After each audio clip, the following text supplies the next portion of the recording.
Malam ini kita akan bahas sesuatu yang bisa jadi dari rentet, semuanya penting-penting, akan tapi buah daripada carut marutnya keadaan dunia ini biasa dihembuskan di tengah kehidupan kita, kebencian, permusuhan, fitnah dan seterusnya. Maka yang namanya permusuhan itu begitu mudah disulut hari ini, begitu gampang orang bermusuhan, sehingga mentalnya sudah mental benci, mental bermusuhan. Sehingga kalau ada orang nonton, mohon maaf, YouTube-nya seseorang, biarpun itu baik, tetap saja dia pengen komentar yang jelek. Dia tidak melihat sesuatu kecuali pasti pengen mencari sisi jeleknya, maunya begitu. Bukan, apalagi orang yang tampak jelek di matanya, yang sebetulnya tapi yang tampak jelek secara sesungguhnya, yang baik pun dicari-cari kejelekannya. Ada apa dengan itu semuanya? Sehingga muncul kadang-kadang terus cacian, olokan dan seterusnya. Bahkan ini kadang dihembuskan dalam bentuk seolah masalah ilmiah, seolah masalah seruan kebaikan dan seterusnya, padahal bersumber dari kekotoran di dalam hatinya. Malam ini akan kita bahas. Dan kita sudah dibiasakan hari ini dengan permusuhan, saling dendam dan seterusnya. Macam-macam permusuhan hari ini. Media-media ikut campur dalam hal ini. Begitu mudahnya kita mendengar informasi, kemudian kita dengar, kemudian kita sudah tidak percaya dengan seseorang atau membenci seseorang. Itu namanya al-baghdha, benci, asyahna, permusuhan, kebencian, dendam yang ada di dalam hati. Maka malam ini kita akan menyadarkan diri kita yang sudah lama kita ini pingsan atau kita ini lupa lalai bahwasanya itu adalah penyakit yang membahayakan. Al-baghdha alias benci, as-sakhna, kebencian, permusuhan di antara sesama. Dan kalau sudah kebencian ini ada pada seseorang, itu bukan objeknya yang cium, bukan orang yang dibenci, dari dalam ini. Sehingga yang dibenci bisa siapa saja, bisa istrinya, di rumahnya, anaknya, orang tuanya dan seterusnya. Bahkan tiba-tiba nanti mulai kepada orang-orang yang seharusnya tidak dibenci, orang-orang mulia, para kekasih Allah dan seterusnya, karena dari kekotoran di dalam hati. Hanya kami ingatkan bahwa orang yang punya penyakit ini susah menyadarinya, susah menyadarinya, bahkan selalu, karena itu termasuk kekotoran diri. Dan mohon maaf, ini sengaja kami kasih mukaddimah supaya tidak berhujah setelah ini. Kekotoran diri itu, kalau sudah ada padaku itu, kekotoran diri itu menurut diri sendiri itu kadang-kadang bukan sebuah kekotoran. Orang itu susah merasa jijik dengan kotorannya sendiri, karena ada akunya, ada egonya, ada penyakit sombongnya kemarin ada ini. Sehingga gambarannya sederhana gini loh, kotoran, aku, ego. Kalau misalnya dia kalau duduk begini, tiba-tiba di kursi ini ada ingusnya seseorang, tahu ingus warnanya apa gitu, terserah biru ke hijau, ingus, langsung kita hapus, kita cuci tangan kita. Pasti kita marah, siapa ini buang ingus di sini, tidak punya adab, tidak punya tata krama, jijik. Tapi suatu ketika di saat orang terkena demam dan flu, lihat begitu gampangnya ingusnya di bajunya sendiri, dibiarkan di tangannya. Kenapa? Ada akunya, ada egonya. Kekotoran zahir dan batin itu kadang tertutup oleh aku, sehingga susah menyadari. Makanya kalau sudah ada benci, kebencian, permusuhan, kadang susah, karena dia ketutup dengan kebencian yang dalam. Dia terlalu mencari hujah pembenar untuk dirinya sendiri. Makanya kita harus kasih rambu-rambu ini, hati-hati. Kadang orang punya kebencian banyak, padahal itu adalah penyakit. Dia menganggap itu bukan sebuah penyakit, bahkan dia berhujah ini amar ma'ruf nahi mungkar, ini macam-macam, padahal kebencian di dalam hatinya. Dan ini ada hubungannya dengan kesombongan. Kemarin dengki, dengki diatakan amar ma'ruf nahi mungkar, sombong amar ma'ruf nahi mungkar. Ini katanya apa? Ingin menjelaskan kebaikan, bukan seperti itu. Permasalahan kekotoran di dalam hati. Dan kita tidak perlu nengok siapa yang punya penyakit hati, itu juga kelemahan lagi. Kalau kita hanya bisa melihat kekotoran pada orang, kita tidak akan bisa melihat kekurangan kita. Ini nasihat bukan untuk Anda, buat untuk dia, untuk aku yang berbicara juga. Aku, bukan untuk orang lain. Pastikan kita ingin belajar aku, nggak usah kebayang di mata kita, oh istriku seperti itu, suamiku seperti itu, ponakanku seperti enggak, sepupuku enggak, aku yang akan belajar. Sabda baginda Nabi sallallahu alaihi wasallam, dabba alaikum da'ul umami qablakum. Diingatkan, awas, akan merayap kepada kalian penyakit yang menjadikan sebab permusuhan umat terdahulu.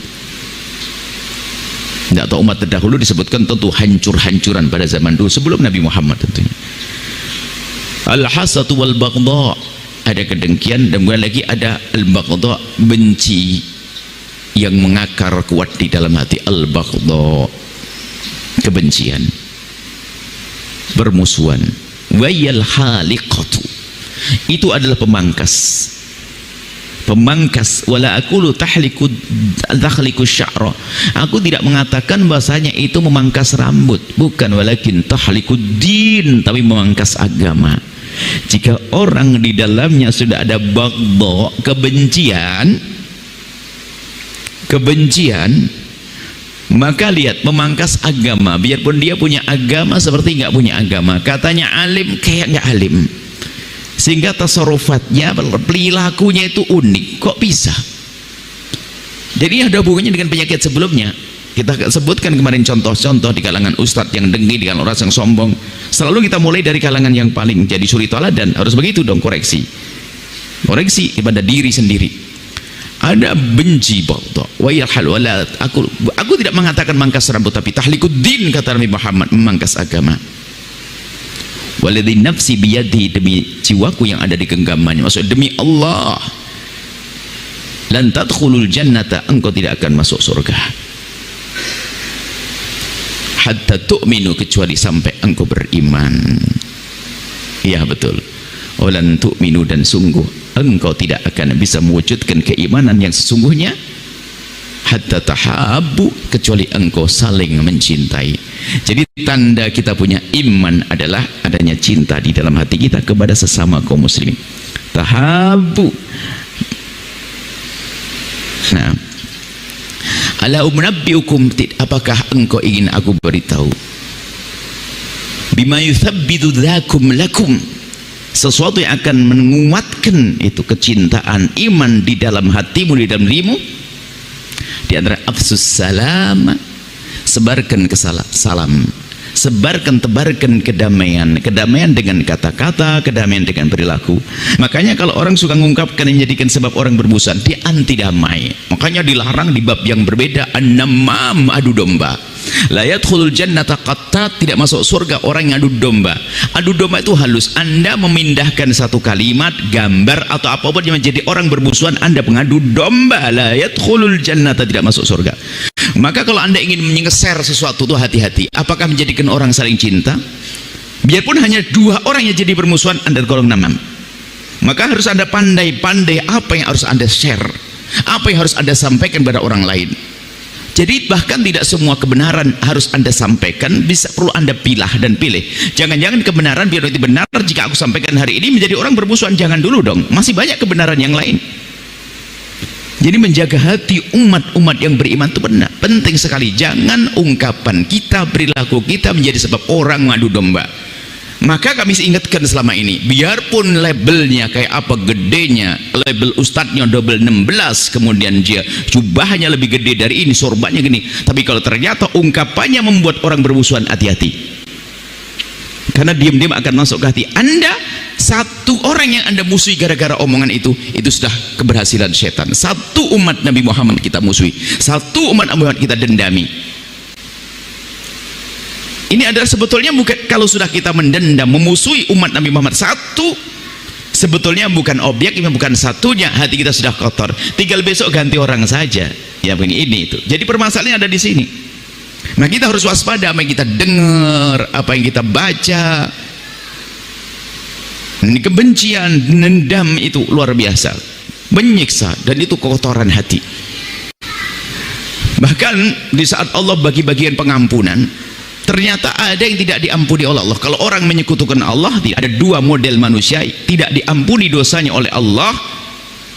Di saat Allah membagi-bagikan pengampunan, innallaha yatli'u ala jami'i khalqi fayaghfiru jami'a dzunubi, jami'a khalqi.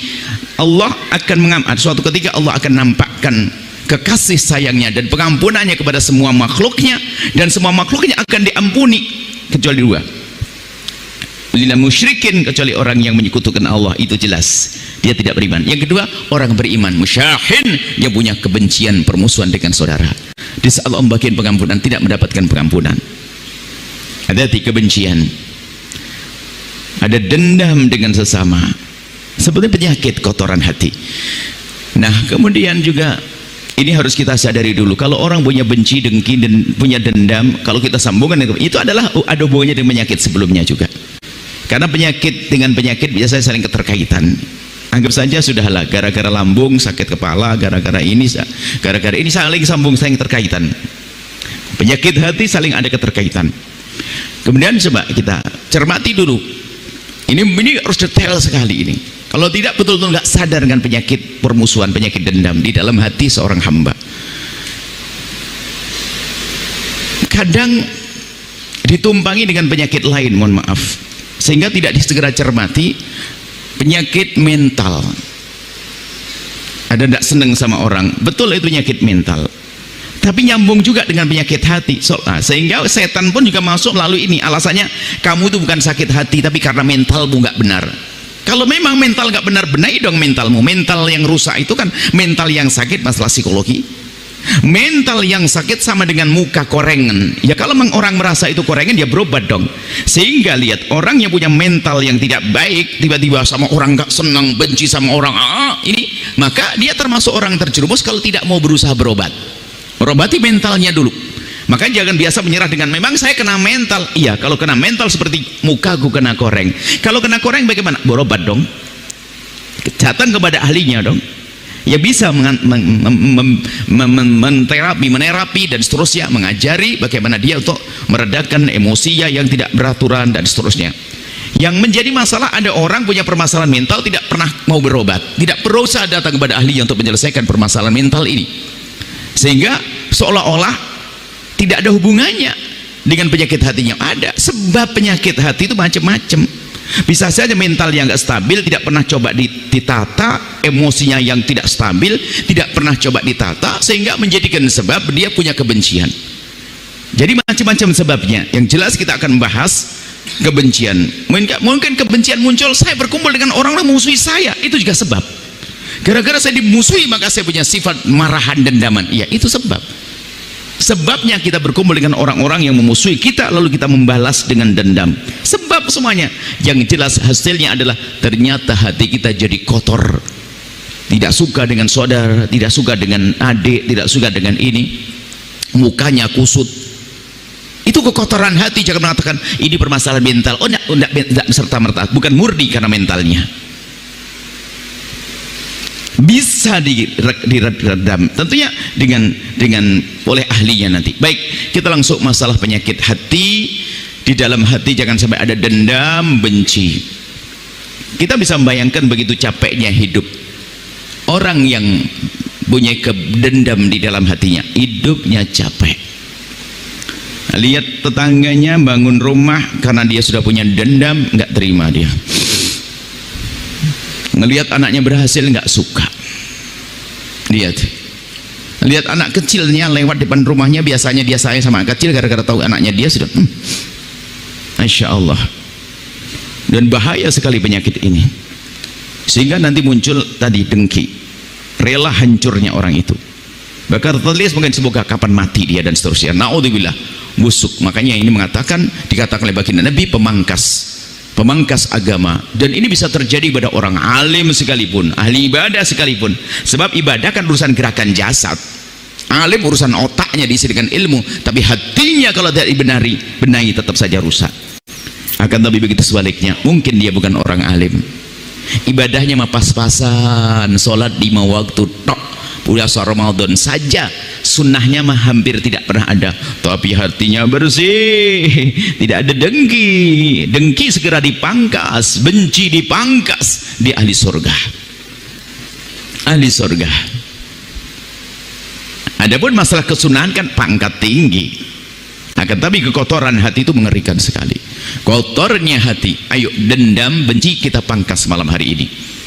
Dan jangan tengok orang lain, jangan tengok bencinya seseorang, akan tapi bencimu kepada siapa, sebabnya apa. Lalu jangan Anda menyerah dengan sebab, habis dia bikin kesel banget loh, nah, Bu, itu kan sebab. Kalau Anda kebal hebat, orang bikin kesel kayak apa, Anda tersenyum, kan saya dapat pahala. Jadi betul-betul kita perlu cerdas pikiran, cerdas hati dalam memahami permasalahan ini. Pikiran kita harus cerdas.